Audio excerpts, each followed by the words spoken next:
अस्सलामुअलैकुम जनाब। वीडियो का आगाज़ उसी दुआ और उम्मीद के साथ कि आप तमाम लोग जहाँ कहीं हों बिल्कुल खैरियत से हों, अपने घर वालों के साथ, प्यारों के साथ खुशबाश अंदाज में अपनी ज़िंदगी को गुजार रहे हों। जनाब सैफ अली ख़ान पर हमला हुआ, उस हमले को अब मुकम्मल तौर पर ड्रामा करार दिया जा रहा है। बहुत से सवालात सामने आए हैं, पहलू ऐसे सामने आए हैं जिसके बाद हर कोई शक में मुब्तला हो गया है।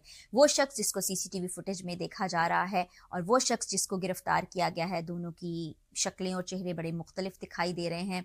फिर ये कि करीना कपूर के हवाले से दो मुतज़ाद किस्म के बयानात सामने आए हैं। एक ये घरेलू मुलाजमीन कहते हैं कि जिस वक्त सैफ अली खान नीचे आए थे उतर के, उस वक्त करीना उनके पीछे पीछे आई थी और वो ऐनी शाहिद हैं। दूसरी तरफ कहा यह जाता है कि वो किसी पार्टी में मौजूद थी अपनी बहनों के साथ, अपनी बहन और दोस्तों के साथ वहीं पर थी और स्टोरीज भी लगा रही थी। फिर ये कहा जा रहा है कि वो चाकू जो कमर से निकला था सैफ अली खान के और एक और टुकड़ा उनके घर से मिला, अब एक तीसरा टुकड़ा भी मिल गया है, वो मुख्तलिफ चाकू हैं, कोई एक चाकू नहीं है।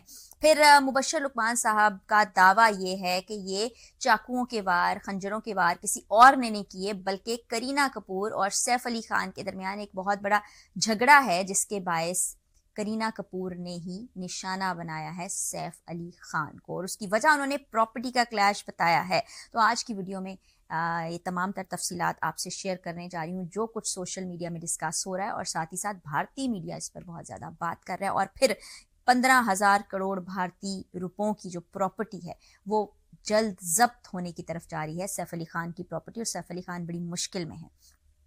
तो हमले को ड्रामा हम लोग तो करार नहीं दे रहे हैं, वहीं के लोग करार दे रहे हैं, मीडिया करार दे रहा है और बहुत सी बातें हो रही हैं कि सैफुल इस्लाम नामी जिस शख्स को पकड़ा गया है और ये बताया जा रहा है कि उसका ताल्लुक बांग्लादेश से है और वो वहाँ से ट्रैवल करके यहाँ आ गया था, मुंबई में मौजूद था, वो वहाँ पर घर में घुसा और एक फुटेज भी जारी की गई थी जिसमें एक कबर्ड है, कैबिनेट सी है जहाँ से वो जूते निकाल रहा है। वो शख्स जो चोरी की नीयत से सैफ अली खान के घर में आया, इतना बड़ा खतरा मोल लिया और 12वीं मंजिल पर वो चढ़ गया और उस वक्त किसी ने ना उसको देखा और जब वो निकल के भी गया किसी ने उसको पकड़ा, तमाम सिक्योरिटी का स्टाफ, तमाम गार्ड्स, तमाम अमला सो रहा था, वो आराम से चला गया, वो सिर्फ वहाँ से जूते लेकर गया। उसके अलावा वहाँ घर में जो चीज़ें मौजूद थी, पैसे थे, कीमती अशिया, उनको उसने हाथ भी नहीं लगाया। फिर सैफ अली खान को उसने चाकुओं के वार किए और उसके बाद वो वहाँ से निकलता है बिल्डिंग से और करीब मौजूद एक पार्क में 3-4 घंटे आराम से बैठा रहता है कि पुलिस आए, उसे गिरफ्तार करे और वो आराम से गिरफ्तारी पेश कर दे, क्योंकि पुलिस ने तो यही कहा था कि सामने वाले पार्क से उसको पकड़ा गया है और वो वहीं पर मौजूद था। तो ये काफ़ी मज़हका खेज सी बातें लगती हैं। फिर सैफ अली खान की फुटेज आपने देखी होगी जिसमें वो अस्पताल से बाहर आ रहे हैं, उनके हाथ पर आपको बैंडेज दिखाई दे रहा है, गर्दन पर एक पट्टी है और वो बड़े सही तरीके से चल के आ रहे हैं। कुछ मेरे ख्याल में 2 दिन के बाद उनके घर वापसी हुई थी या तीसरे दिन वापसी हुई थी। तो अगर इतना गहरा जख्म था कमर की हड्डी के पास, तो इतना स्ट्रेट चल के आना भी बड़ा एक मशकूक चीज़ लगती है। फिर इस कहानी में एक और किरदार आ गया है। पहले कहा जा रहा था कि सैफ अली खान एक रिक्शे में अपने दूसरे बेटे के साथ, जिसकी उम्र 7 साल है तकरीबन या से कुछ 1-8 साल बड़ी होगी, उसके साथ अस्पताल आए और बड़ी बहादुरी से उन्होंने अस्पताल के अंदर आके तमाम चीज़ें बताई और उसके बाद उनका ट्रीटमेंट हुआ।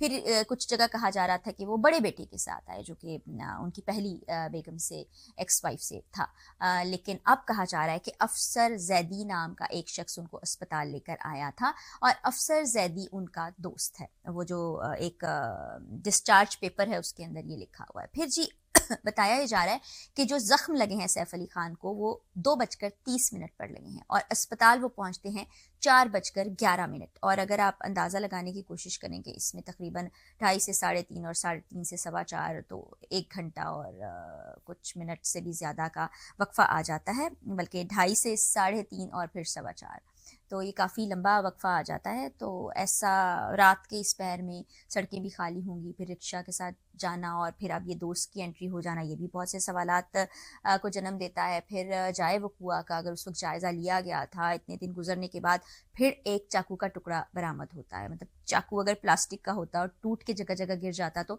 समझ आती थी, चाकू बड़ा मजबूत होता है, वो टूट कैसे गया और इतने सारे टुकड़े उसके कैसे हो गए, ये भी बड़ा एक सवालिया निशान है।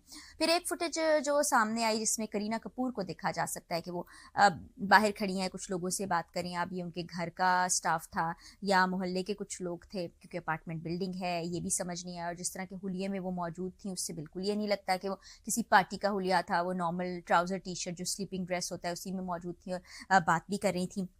ये तमाम हैं चीज़ें।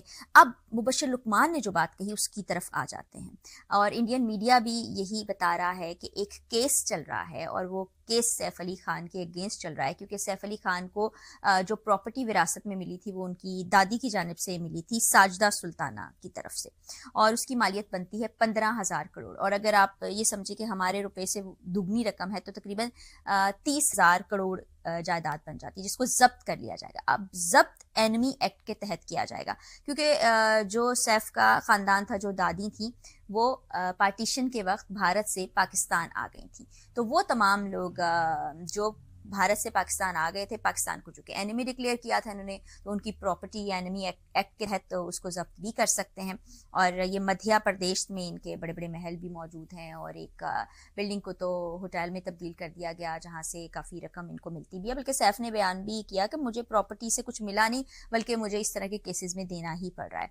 अब यहाँ पर मुबश्शिर लुकमान का पॉइंट ये था कि करीना को ये तमाम चीज़ें हज़म नहीं हो रही हैं। वो उन्होंने चूँकि सैफ से शादी की थी, तो वो पटौदी रियासत के नवाब थे, उनके पास बहुत पैसा था, करियर भी पीक पर था, और फिर उन्होंने शादी कर ली। और अब हालात ऐसे आ गए हैं कि करीना के 2 बच्चे भी हैं, उस तरह उनको भी काम नहीं मिल रहा, और सैफ को तो बिल्कुल ही काम नहीं मिल रहा। सैफ ये भी चाहते हैं कि वो भारत से किसी दूसरे मुल्क शिफ्ट हो जाएं, लेकिन करीना फिर भी अपनी प्रोडक्शन और चीज़ों में लगी हुई हैं, वो ऐसा नहीं चाहती।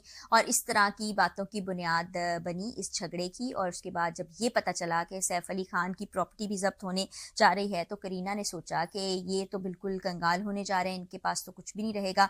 तो इस बुनियाद पर झगड़ा हुआ, और मुबश्शिर लुकमान का कहना है कि बाद में यही चीज़ सामने आएगी कि ये चाकू छुरियों के हमले जो हैं किसी और ने नहीं किए, करीना कपूर ने किए हैं। और उनका ये दावा है कि चूंकि करीना एक बहुत बड़े और मजबूत ख़ानदान से ताल्लुक़ रखती है, तो वो कपूर ख़ानदान के लोग भी ऐसा कभी नहीं चाहेंगे कि ये चीज़ इस तरह सामने आए, करीना को कोई नुकसान पहुंचे। अब लेकिन ये जो तमाम बातें हैं, ये कह रहे हैं, दावा भी कर रहे हैं, लेकिन यहाँ पर एक सवाल है कि अगर ऐसा हुआ होगा तो सैफ अली खान क्यों खामोश हैं, और अभी भी वो करीना कपूर के साथ क्यों रह रहे हैं?